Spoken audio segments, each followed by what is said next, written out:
Silence is not the end of love.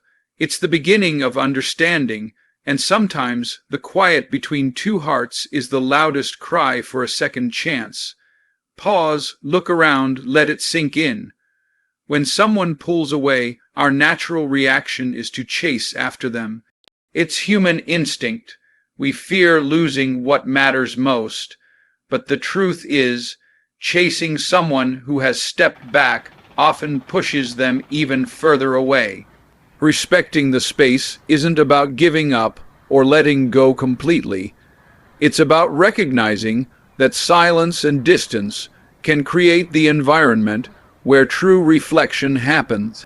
If you truly want him to come back, the first step is not to crowd him, not to overwhelm him, and not to force communication when he isn't ready.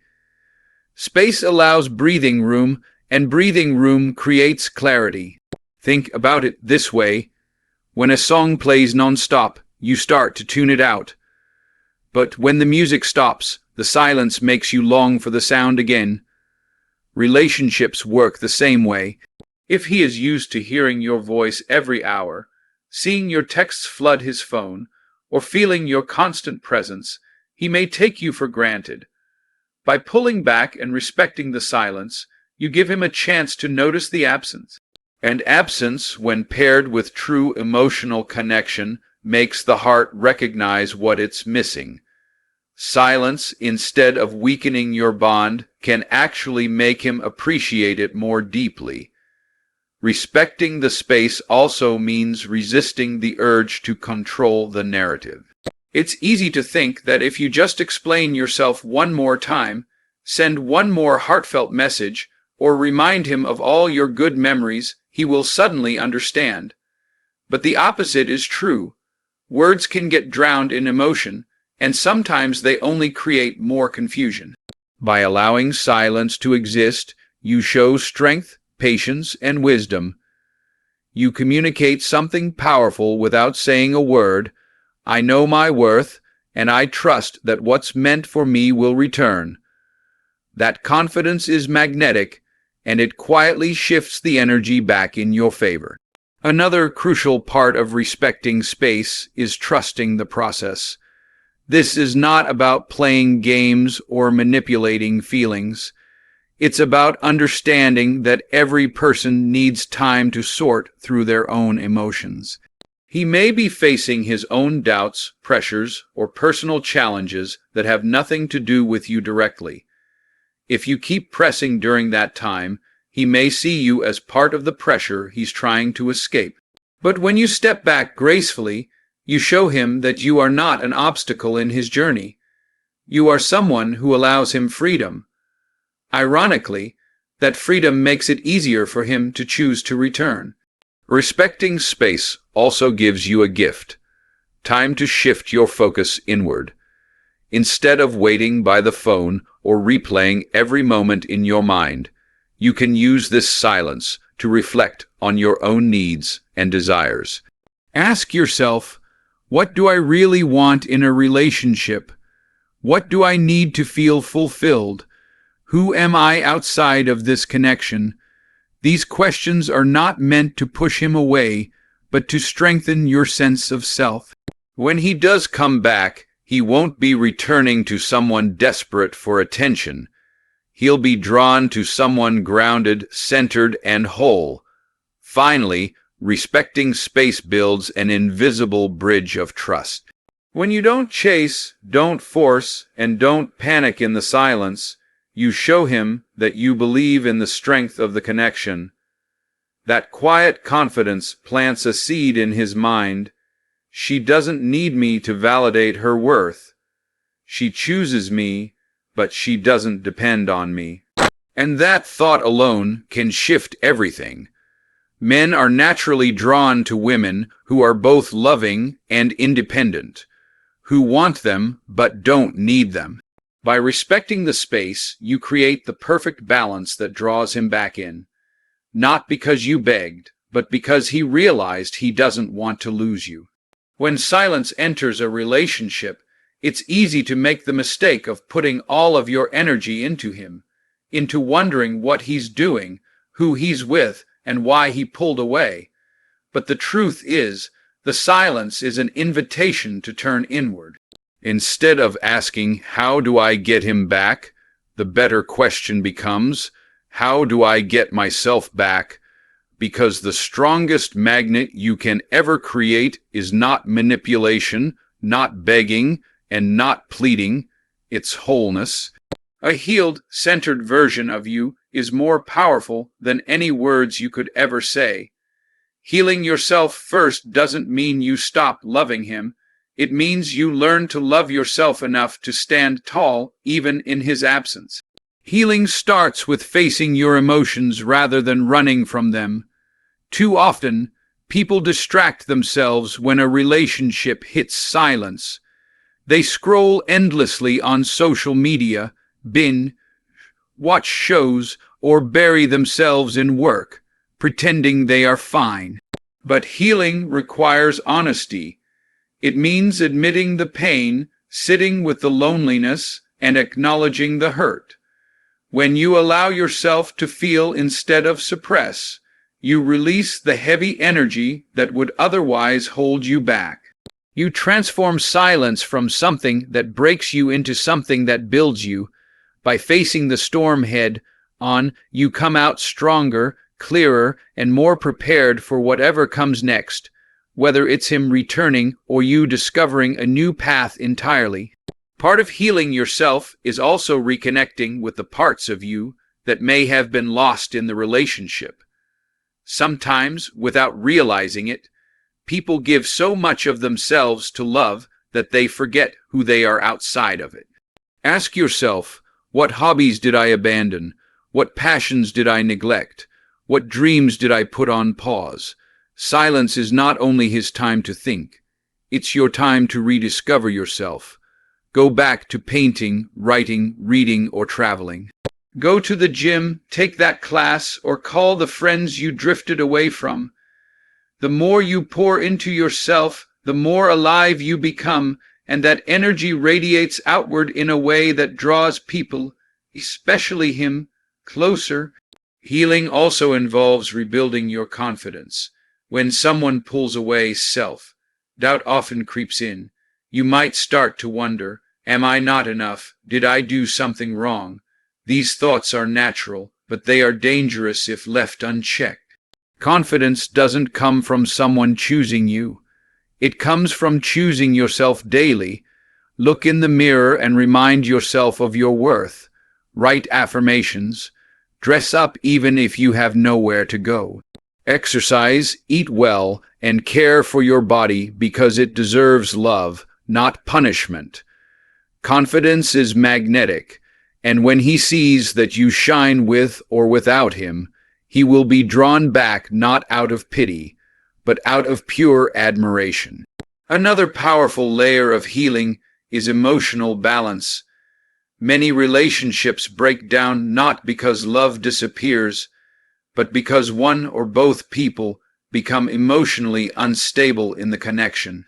By using this silence to heal, you learn how to regulate your emotions, how to respond with grace instead of reaction, and how to love without clinging. Journaling, therapy, meditation, and prayer are powerful tools for this process. The more balanced you are within, the more peace you project without. And peace is irresistible because it shows that you are not looking for someone to complete you, only to complement you. That difference shifts everything. Lastly, healing yourself first is about raising your standards, not in a prideful way, but in a healthy way. You show yourself that you will not settle for love that drains you, love that ignores you, or love that disrespects you. You set the tone. If he comes back, he must meet the new, healed version of you. This doesn't push him away. It inspires him to rise to your level. A healed woman doesn't chase, she attracts. She doesn't beg, she allows. She doesn't crumble in silence, she grows in it. And that transformation is what makes him look back, realize what he almost lost, and come running home. Healing yourself first is not only for him, it's for you. But as a beautiful side effect, it becomes the strongest way to make him return. Most people see silence as weakness. They think that if they don't speak, if they don't explain, if they don't remind the other person of their love, then the relationship will slip away. But in reality, silence is not weakness. It is one of the most powerful tools you can ever use. When used correctly, silence communicates more than 1,000 words. It tells him that you are calm, that you are in control of your emotions, and that you are strong enough to stand without constant validation. In a world where everyone is desperate to be heard, silence sets you apart. It doesn't scream, it doesn't beg, it doesn't chase. It simply says, I know my value, and I will not fight for a place that already belongs to me. Silence is strength because it breaks patterns. If he is used to you always calling, always texting, always explaining yourself, then your sudden quietness shifts the entire dynamic. He begins to notice the change. He wonders why you're not chasing, why you're not fighting, why you're not trying to convince him. That wondering creates curiosity, and curiosity is powerful. Curiosity makes him look at his phone differently, makes him replay the last conversation, makes him ask himself questions he hadn't asked before. Silence plants seeds of doubt in his decision to walk away, and those seeds can grow into the realization that he misses you more than he thought. But silence is not just for him, it's for you. Using silence as strength means giving yourself the chance to regain control of your emotions. When we're emotional, we often say things we don't mean, words we later regret. We react instead of respond, and those reactions can damage what we want to protect. Silence is a buffer, a pause button, a shield. It allows you to step back, breathe, and regain perspective before you speak. It gives you the chance to act from wisdom instead of from pain. This kind of silence isn't cold, it's intentional. It's the silence of someone who is secure enough to know that they don't need to rush to prove their love. Another reason silence is powerful is that it creates respect.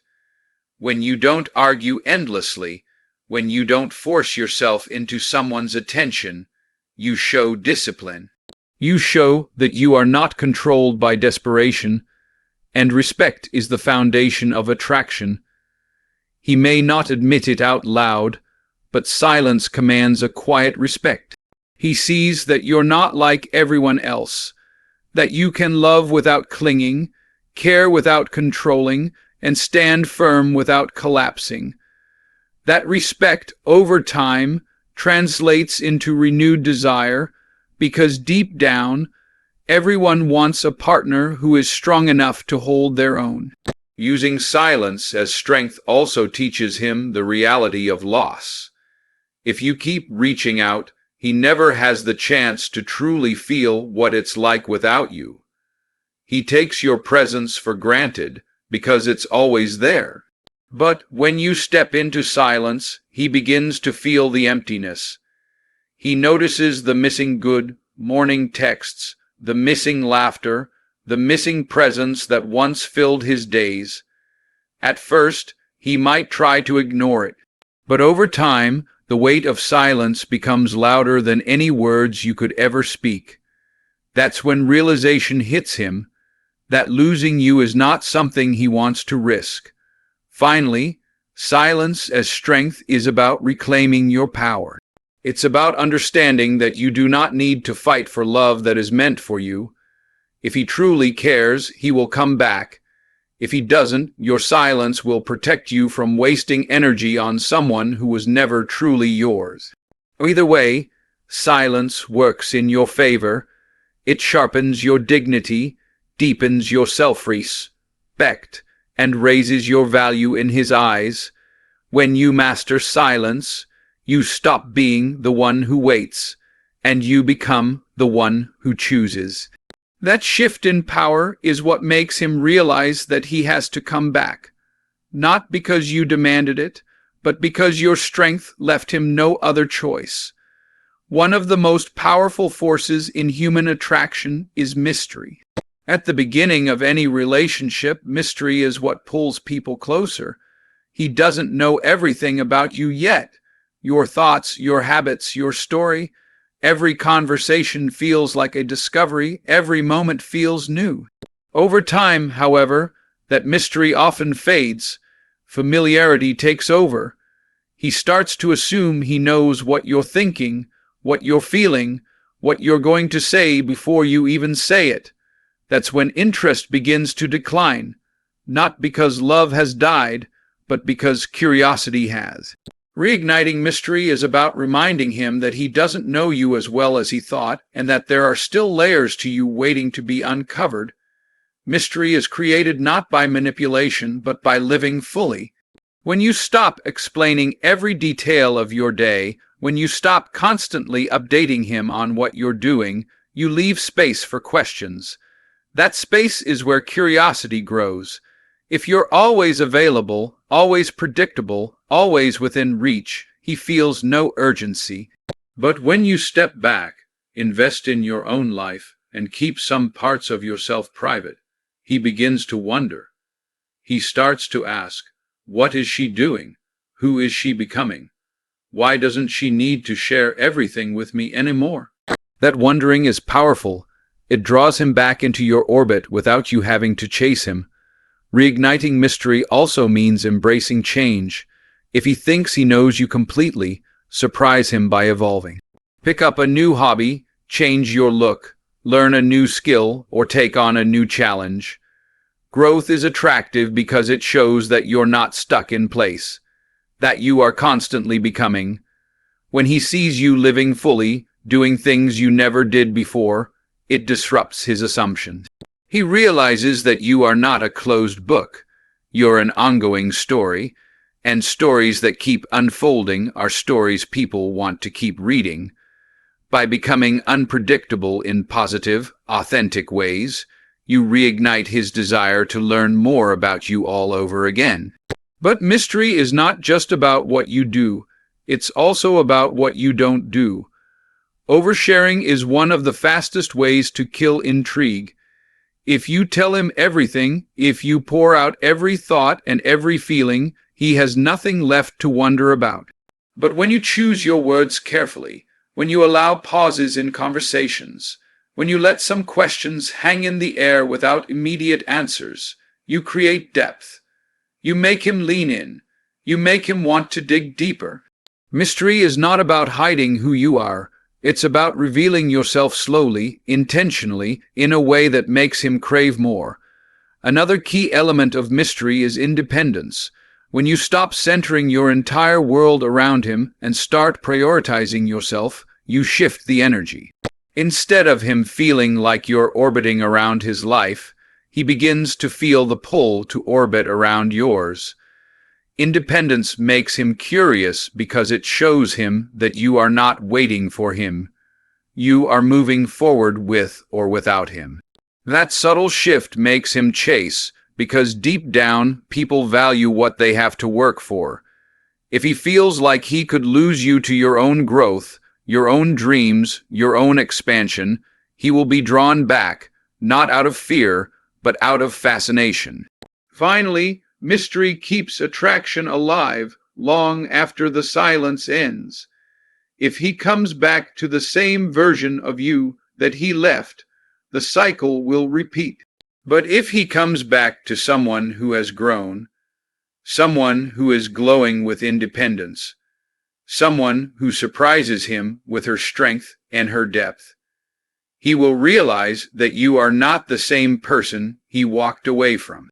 Mystery makes him fall in love with you all over again, not just with the parts he already knows, but with the parts he never expected.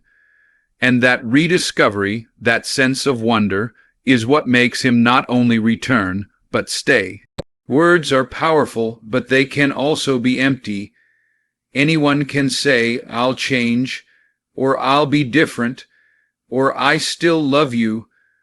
But after silence, after distance, after broken trust or disappointment, words alone are not enough. What truly moves someone, what truly makes him look at you with fresh eyes, are actions. Actions are undeniable. They are proof. They are louder than any speech, longer lasting than any apology, and stronger than any promise. If you want him to come back, you don't need to convince him with words. You need to show him with the way you live, the way you grow, and the way you carry yourself in his absence. Letting actions speak starts with consistency. Change cannot be just a performance. It has to be real. If he sees you saying you've moved on, but still chasing him in secret, he won't take you seriously. But if he sees you living your truth, focused on your goals, nurturing your health, surrounding yourself with positive energy, he will believe it. Consistency builds credibility. The more he sees you thriving without announcing it, the more he understands that you are no longer dependent on him. And paradoxically, that independence is what makes him want to be part of your world again. Another way actions speak is through boundaries. Too often, when someone we love pulls away, we lower our standards out of fear of losing them. We accept less effort, less communication, less respect, just to keep them around. But real strength is in holding your boundaries. If he comes back with the same habits that hurt you before, your actions must show that you will not accept the same story again. You don't need to shout it. You don't need to demand it. Your silence and your standards will say it for you. By enforcing boundaries with grace, you prove that you value yourself, and he will either rise to meet you or lose the privilege of you. Letting actions speak also means focusing on growth instead of revenge. It's tempting to try to make him jealous, to flaunt your happiness just to prove a point. But those actions are born of insecurity, not strength. True growth is quiet. It doesn't need an audience. It shows up in the way you walk into a room with confidence, the way you take care of yourself, the way you carry peace instead of bitterness. When he sees that, he will know the difference. He will see that your transformation is not about him, it's about you, and that realization will make him want to earn a place in the new life you've built. Another powerful form of action is how you treat others. If you treat people with kindness, if you radiate positivity, if you carry yourself with grace, it creates an energy that others can't help but notice. He will hear about you through friends, see the way people respect you, feel the shift in how the world responds to you. That ripple effect is impossible to ignore. It shows him that your value is recognized by everyone around you, not just by him. And when the world sees your worth, he will be reminded of it too.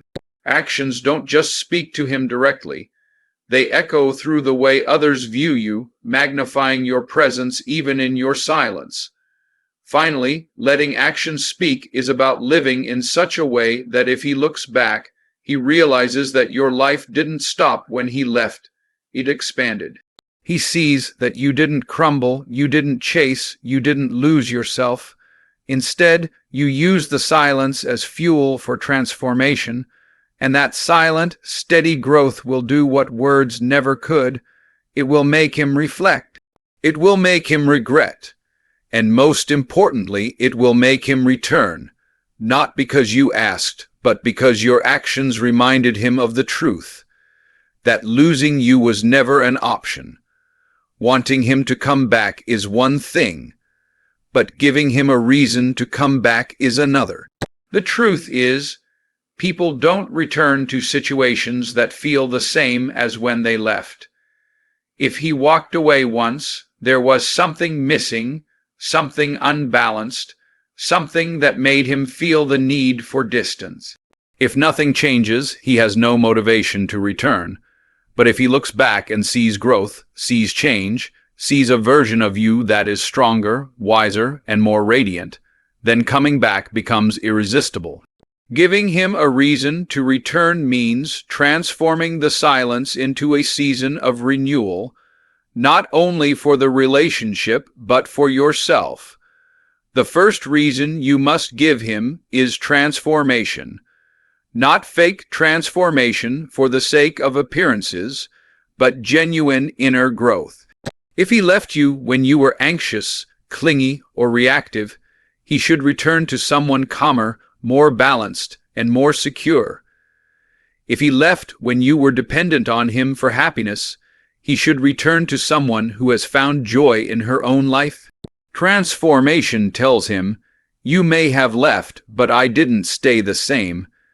That change makes him curious, makes him proud, and makes him feel that being with you is a privilege he cannot afford to lose. The second reason is value. A man will return when he realizes that you bring something into his life that he cannot find anywhere else. That doesn't mean lowering yourself to prove worth. It means standing in the truth of what you already are. Your kindness, your support, your laughter, your presence, these are gifts. But when you combine them with independence, with boundaries, with strength, your value multiplies. You are no longer just the woman he knew. You are the woman he wishes he had never let go of. And when he sees your worth clearly, he will not only come back, he will fight to stay. The third reason is vision. People are drawn to those who are going somewhere in life. If he sees you chasing your goals, pursuing your dreams, building your future, he will feel the pull to be part of that story. Stagnation kills relationships, but vision revives them. By giving your life direction, whether it's in your career, your passions, or your personal growth, you show him that being with you means moving forward, not standing still. That kind of energy is magnetic. It makes him want to walk beside you, not because you begged him, but because your journey inspires him. The fourth reason is challenge. Believe it or not, men respect and desire women who challenge them to rise higher. If he left because things became too easy, too predictable, or too one-sided, then your silence gives you the chance to reset. When he returns, don't give him everything immediately. Let him earn his place again. Make him prove that he is worthy of the new you. This doesn't mean playing games. It means protecting your heart and showing that you will no longer settle for less than what you deserve. That challenge awakens something in him. It makes him realize that to have you, he must become better. And deep down, that is what every man secretly wants. The final reason to give him is love, but not the same love he once took for granted. This love is deeper, wiser, and more powerful because it comes from a healed place. When he sees that you can still care for him without clinging, love him without losing yourself, and support him without sacrificing your peace, he will know that this is a love worth keeping. Love, when combined with strength and growth, becomes unstoppable. It is not desperate, not fragile, not conditional. It is steady, radiant, and rare. That kind of love doesn't just make him come back. It makes him stay because he knows he will never find it again. Silence is not your enemy. It is your teacher. In that quiet space, you find strength, you find healing, you find mystery, you find growth. You don't need to beg, you don't need to chase, and you don't need to break yourself to hold on to someone. When you respect the space, when you heal, when you use silence as strength, when you reignite the mystery, when your actions speak louder than your words, and when you give him a reason to return, then you don't just wait for love, you attract it. And if he comes back, he won't come back to the person he left. He will come back to someone stronger, wiser, and more powerful than ever before. And if he doesn't, you will still have one, because you didn't just bring him back. You brought yourself back. And that, my friends, is the greatest victory of all.